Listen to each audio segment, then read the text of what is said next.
Hey everybody, back to tanks. This is the German World War II Panther G, I believe. It's the G version. It doesn't have an opening in the front there for the driver. It's just got a periscope. And it's got that little, there's a bar there under the barrel where the barrel connects to the turret that is a sort of a shot deflector, because the original Panther tank had a perfectly rounded piece there that would actually deflect shells down and into the hull and blow it up whenever they got hit. So that's the model, the version it is.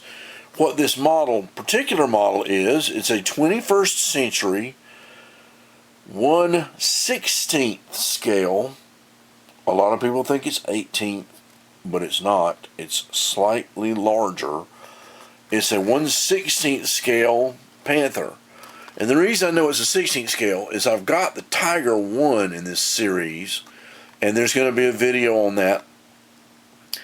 And that guy is a true 1/18th. He's an 18th scale guy. And the reason I'm showing this, and the reason I'm excited about having these large tanks, for one thing, I got these 21st century tanks back when they came out in the late 90s.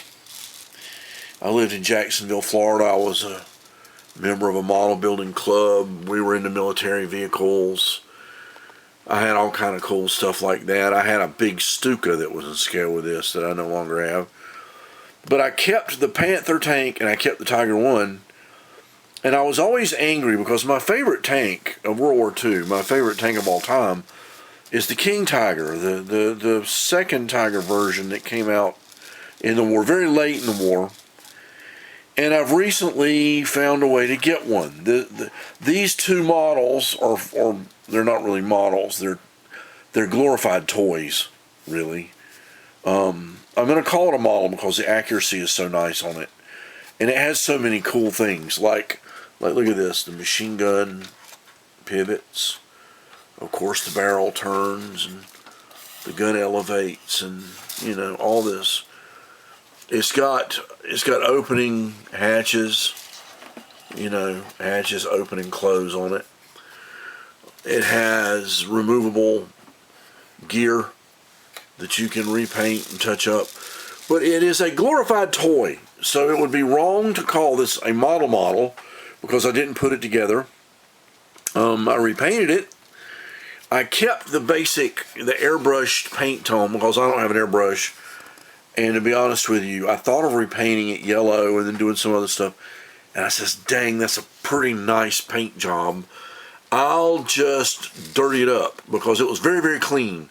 Very yellow and green and very clean. So I rusted it. I added some detailing. I added some dings and chips and rust and dirt and grime. And in fact, one of the things I'm happiest with is the treads, which are some kind of PVC rubber or something, were just black. And of course you can see I dirtied up the wheels and how they're on there. And I really loved the way it was done, but the tracks were so clean and almost shiny black. And I said, well, I got to do an equivalent weathering on the tracks as on the body. Now I just decided I don't want to dirty it up, I don't want to muddy it up. The purpose of this big display for me, of having the Tiger 1, the Panther, and the Tiger 2, ultimately a Tiger 2, is to simply have a showcase of those three tanks somewhere. A large-scale showcase, because I like those three designs the best. I'm into American tanks, I'm into British tanks. I like anything World War II, especially tank warfare. It's just something I've liked since I was a kid. My cousin Mike and Jim, his brother Jim, we always played with tank models and stuff. And when I was a little kid, we got the old Aurora. I want to say they were either 48, I think they were 48 scale tanks.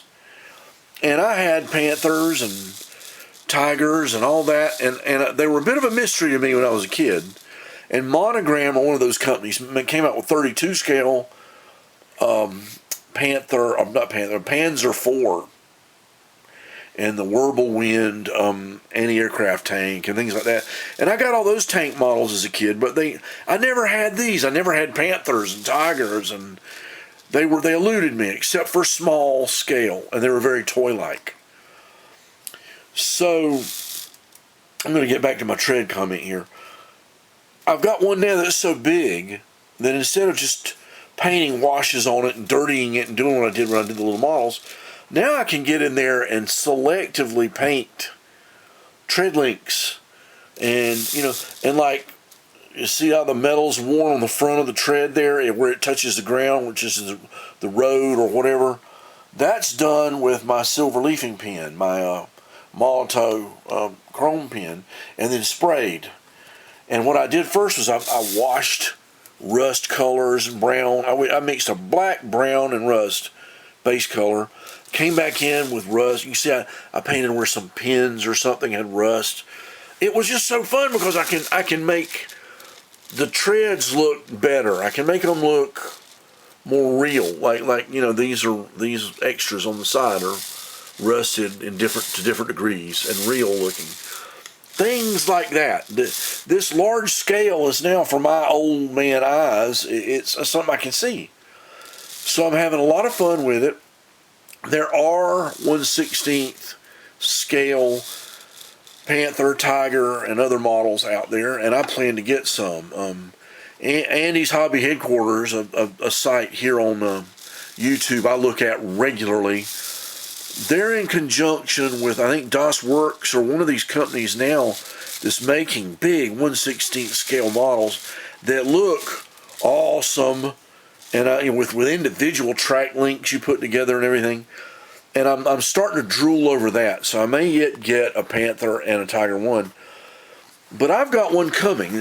I'm about got it all covered, and it's this guy here. It's a Trumpeter 1/16 King Tiger. It's a 2-in-1. You either the Hengel or Porsche turret.